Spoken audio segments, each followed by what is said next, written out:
tous les amis qui nous suivent régulièrement sur YouTube. Et nous avons une série d'exercices que nous traitons. C'est la prise en compte des câbles en fait. Le calcul des câbles hyperstatiques bien sûr. Donc les câbles peuvent être isostatiques ou hyperstatiques, mais ici nous traitons les câbles hyperstatiques. Alors, comme l'exercice précédent, nous avons calculé les efforts dans les câbles à l'aide de la méthode des infiniment petits, dans la théorie en fait, les théorèmes des infiniment petits. Mais cette fois-ci, nous allons le faire avec la méthode énergétique. Voilà. La méthode énergétique peut être utilisée pas seulement dans les calculs des câbles, même les calculs des poutres. Vous pouvez utiliser la méthode énergétique. Les poutres travaillant à la flexion bien sûr, et aussi comme les câbles ici qui travaillent avec l'effort normal, vous pouvez utiliser aussi la méthode énergétique avec les éléments qui travaillent à la torsion, avec n'importe quelle sollicitation, vous pouvez utiliser cette méthode. Et ici nous avons notre exercice qui est là.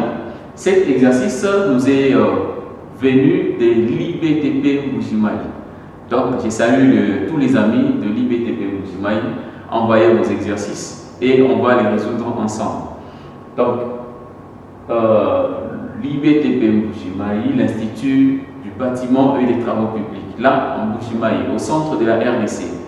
Je vous salue encore une fois de plus. Et nous sommes là avec notre exercice. Une barre rigide ABC, c'est cette barre ici.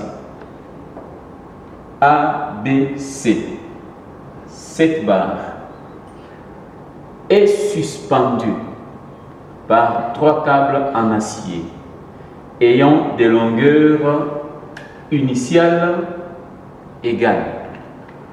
C'est-à-dire, cette barre ici, ABC, est suspendue et maintenue par les 3 câbles ici.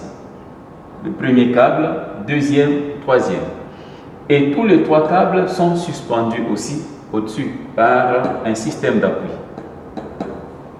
Alors, on nous dit de calculer les tensions dans les câbles sous l'effet du poids propre de la barre. Avec cette barre ici, qui pèse autant, quels seront les efforts dans chaque câble? Et connaissant les efforts, vous pouvez calculer aussi les contraintes. Les contraintes qui seront les contraintes dans les câbles créés par la force ou la charge que chaque câble aura à supporter. Alors, on nous dit cette barre qui a le poids propre de 1,65 kN. Les aires de chaque câble, les aires de section de câble A, B, C sont respectivement 6, 12, 18, tel que c'est écrit de l'autre côté dans la figure. Le premier câble a 6 mm, l'autre a 12 mm, l'autre a 18 mm. Le module d'élasticité de l'acier et on nous donne aussi le module d'élasticité de l'acier. Mais seulement nous allons essayer de résoudre ceci avec le paramètre tout simplement qu'on aura à remplacer des valeurs. Donc on va résoudre ceci en fonction de P, en fonction de la section S, module d'élasticité et ainsi de suite. Et enfin, nous allons remplacer en fait nos données dans l'exercice. Mais seulement, je tiens à signaler aussi que cet exercice qui nous a été envoyé par nos amis de Mbujimayi a 2 volets. Ça, c'est juste la première volet que nous allons résoudre. L'autre volet viendra dans la vidéo qu'on aura à faire prochainement. Alors, ici, nous avons dit nous allons travailler ceci avec la méthode énergétique. La méthode énergétique. Comment s'intitule la méthode? Ici, nous allons tenir compte juste de l'effort normal. Il y aura des exercices que nous allons faire où nous allons utiliser cette méthode, mais avec l'intervention des moments fléchissants, avec les cisaillements aussi, avec l'effort tranchant, ainsi de suite. Alors, nous avons l'effort normal. l'énergie de déformation pour l'effort normal et la somme de toutes les forces N, longueur N, sur 2EN Sn. Donc en réalité, nous avons la force dans le câble Fn. Ln c'est la longueur, parce que chaque câble aura sa longueur. Chaque câble aura aussi sa force. Si ça sera la force dans le premier câble, nous allons remplacer N par 1, N par 1, N par 1, ainsi de suite. Comme ici nous avons 3 câbles, nous avons le premier, le deuxième, le troisième, on aura F1, L1 sur 2E1 S1 plus E2 L2 sur 2 E1 E2 S2 plus F3 L3 sur 2E3 S3. C'est ça en fait l'intervention, l'interprétation de la formule ici. Alors, dans l'exercice, on nous dit la longueur est la même. Hein? Regardez ensemble avec moi de l'autre côté. Ayant des longueurs initiales égales. C'est-à-dire Ln, nous pouvons écrire Ln comme étant L. Ln sera égal à L, Ln. J'enlève les indices et je garde ceci comme ça. Les S sont différents. Les S, ce sont des surfaces qui sont différentes. Je garde S1, S2, S3. Pas de problème. Les modules d'élasticité, les câbles sont en acier. On a un seul module d'élasticité et j'enlève les indices pour le module d'élasticité. Je garde ceci. Voilà. Voici notre formule que nous allons utiliser. Alors, comment est-ce que nous allons déterminer ces efforts? Comment nous allons déterminer ces efforts? Je viens ici. Je vais opérer une coupure. Je perds une coupure à ce niveau ici. Et j'aurai ceci. J'aurai ceci. La barre supportée est là. J'ai ça comme ça. Ici, j'ai F1. Nous avons F2 là-bas. Nous avons F3. Et en dehors de ça, nous avons aussi notre barre qui est supportée est là. Et je mets la barre qui est là. La force de cette barre, je le fais descendre au milieu. Cette force que j'appelle par exemple G, le poids propre de cette barre, que j'appelle G. Comme distance, nous avons 3 mètres. 3 mètres. Voilà, là nous avons opéré notre coupure. Alors, dans notre résolution ici, nous n'allons pas tenir compte d'abord de la section. Non, on ne tient pas compte encore de la section. Nous allons tenir compte seulement de nos S qui sont là et ainsi de suite. Alors, comment est-ce que je vais commencer?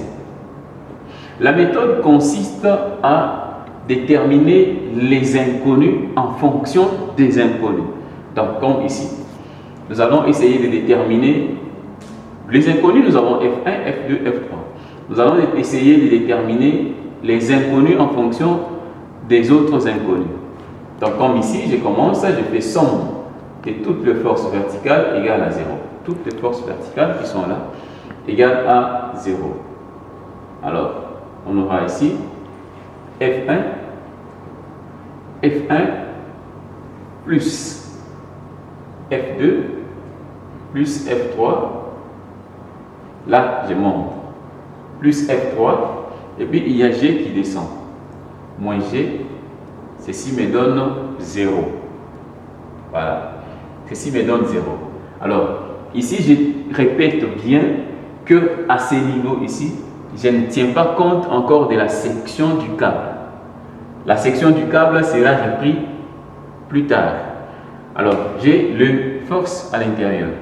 Alors, après avoir déterminé ceci, je peux faire, ceci implique que, regardez, la force s'applique au millier. Cette force s'applique au millier. Nous avons F1, nous avons F3, nous avons F2, nous avons la même distance aussi. Donc par symétrie, vous allez comprendre que F1 doit être égal à F3. Donc nous avons 3, nous avons aussi 3 de l'autre côté. Donc nous avons F1 qui sera égal à F2. Donc si je prends ces rapports ici, vous allez comprendre que nous aurons F1, je prends F1 plus F3, hein, F3 qui est aussi égal à F1. Donc je commence d'abord, je prends avec F1 égale à F3.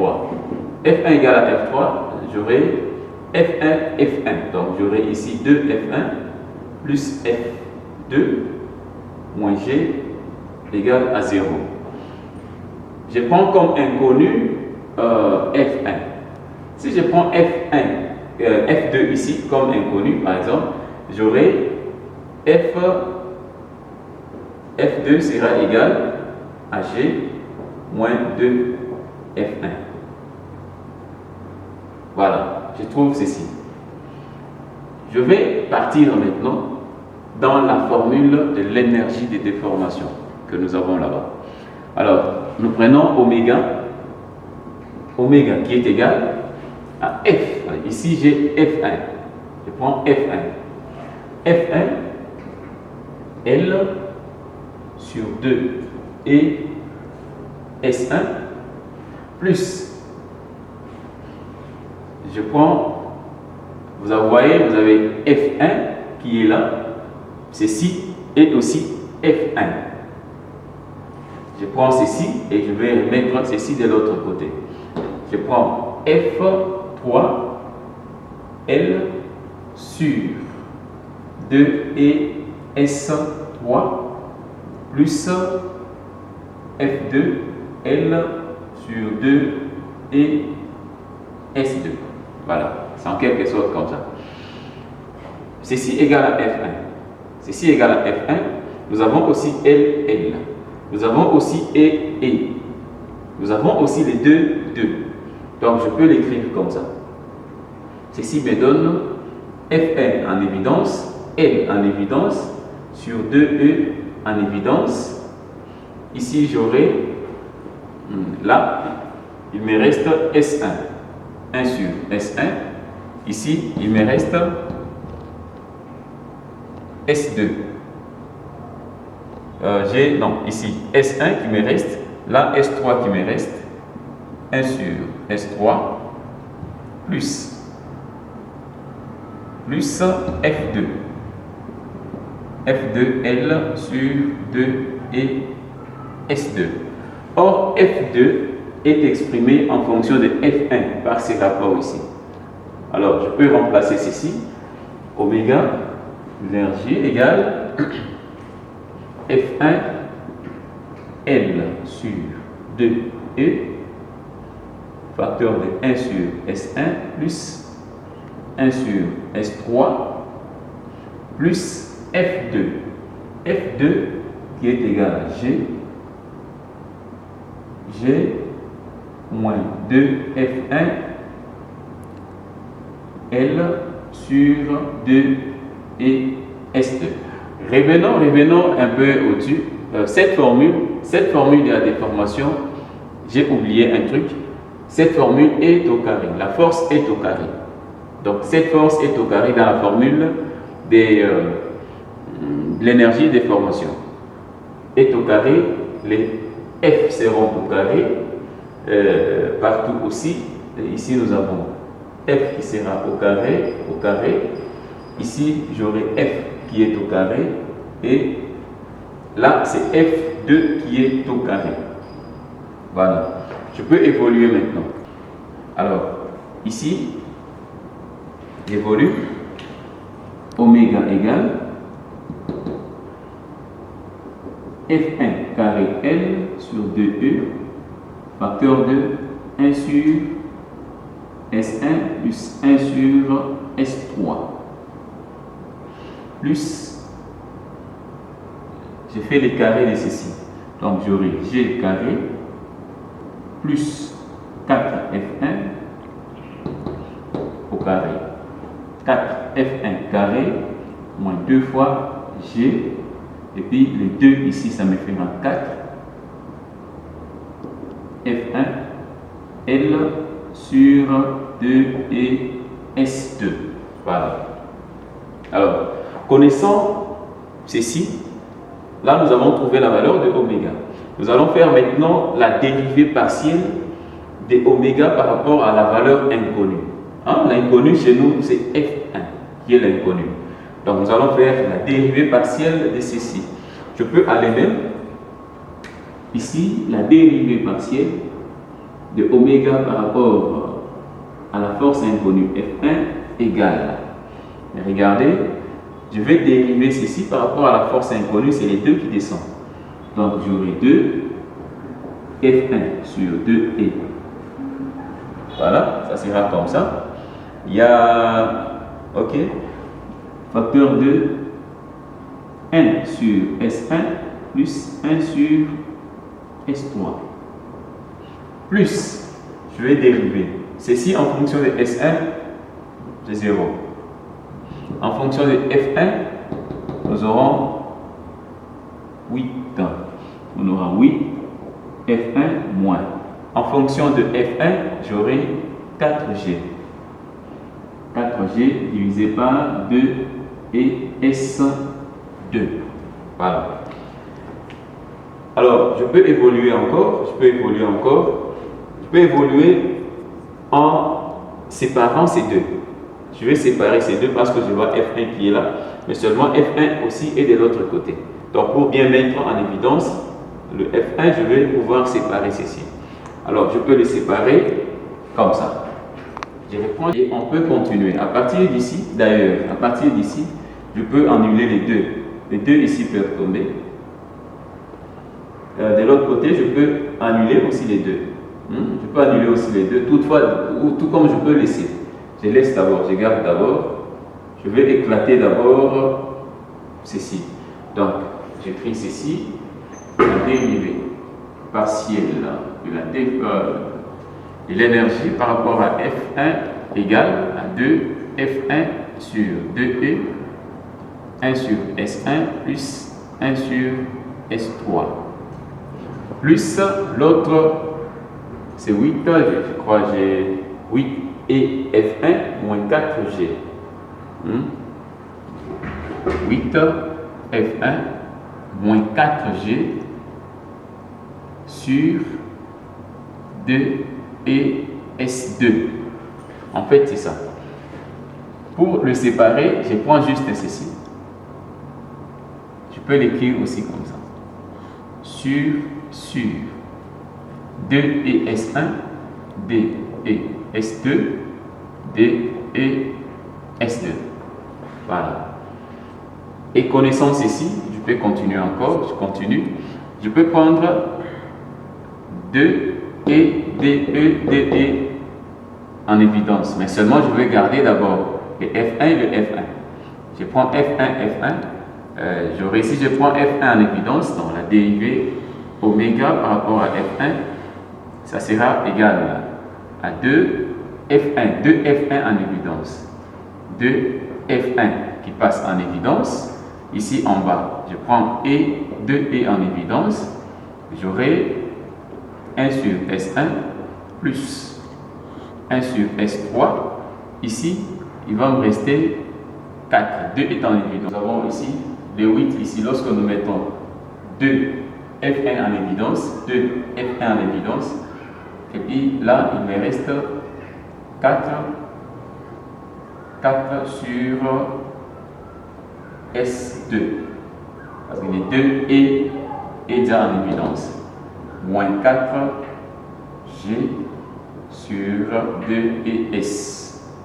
Donc S2. Voilà. Alors, lorsque vous allez faire la dérivée partielle de oméga par rapport à F, c'est si là vous donnez 0. Donc, la dérivée, la variation de l'énergie par rapport à la force est nulle. Ceci traduit que 2 et F1 de E 1 sur S1 plus 1 sur S3 plus 4 S2 égale 4 G sur 2 et S2. Donc, quel que soit l'élément de structure que vous calculez, que ce soit la poutre ou l'élément câble qui supporte le port normal, ou quelle que soit la sollicitation, quelle que soit la sollicitation que vous utilisez, la formule de la dérivée partielle de oméga par rapport à l'inconnu doit être toujours 0. Donc il faut toujours annuler ça et vous allez rester avec une équation avec l'inconnu à l'intérieur. Alors ici nous aurons les 2E peuvent tomber. DE peuvent tomber. Les 2 ici peuvent tomber aussi avec les 2 qui est dans les 4 là-bas. Il va me rester 2. Alors ici, automatiquement, S1 sera égal à 2G sur S2 ici. Ceci descend. 1 sur S1 plus 1 sur S3 plus 4 sur S2. Voilà. Là, nous avons déterminé notre F1. Alors, connaissant les F1, je peux calculer maintenant F2. F2 en fonction de F1. Les rapports ont été donnés. Hein? On a déjà calculé ceci. On peut voir ensemble. On peut voir F2 égale à G moins 2 F1. G moins 2 F1. On revient ici. F2 égale à G moins 2 F1. Et là, je remplace F1 par sa valeur qui est trouvée là-bas.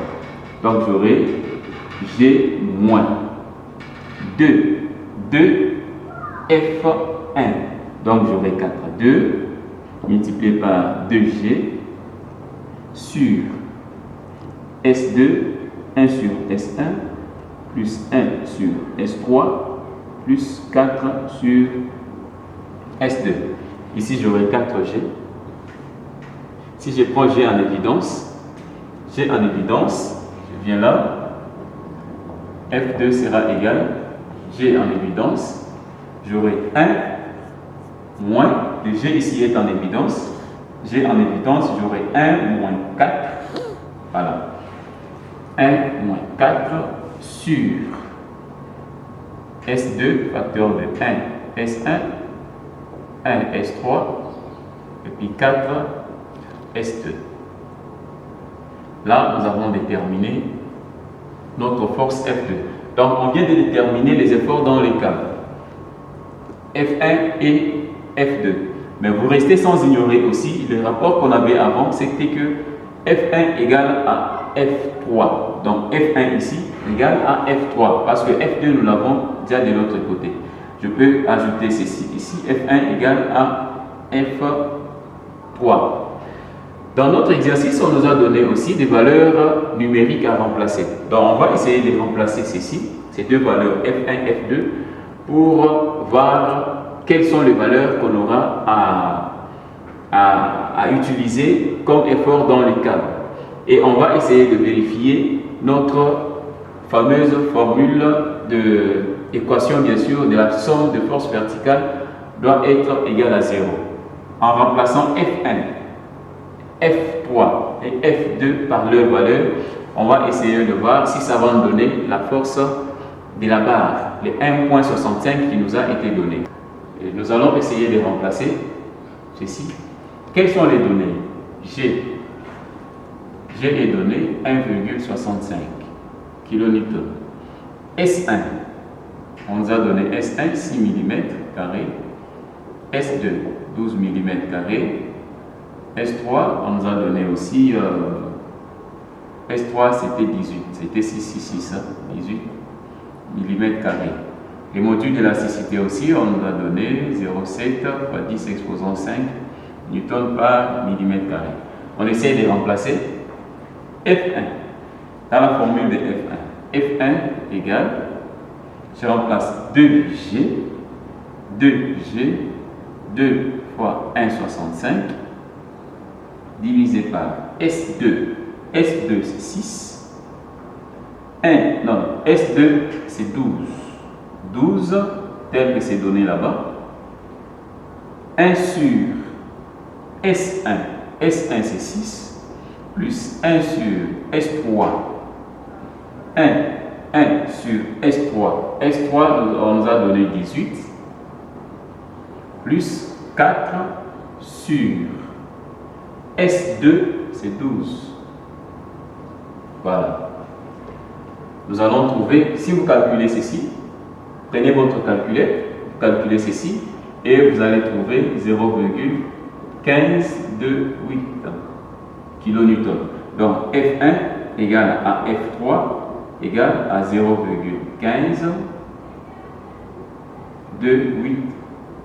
kN.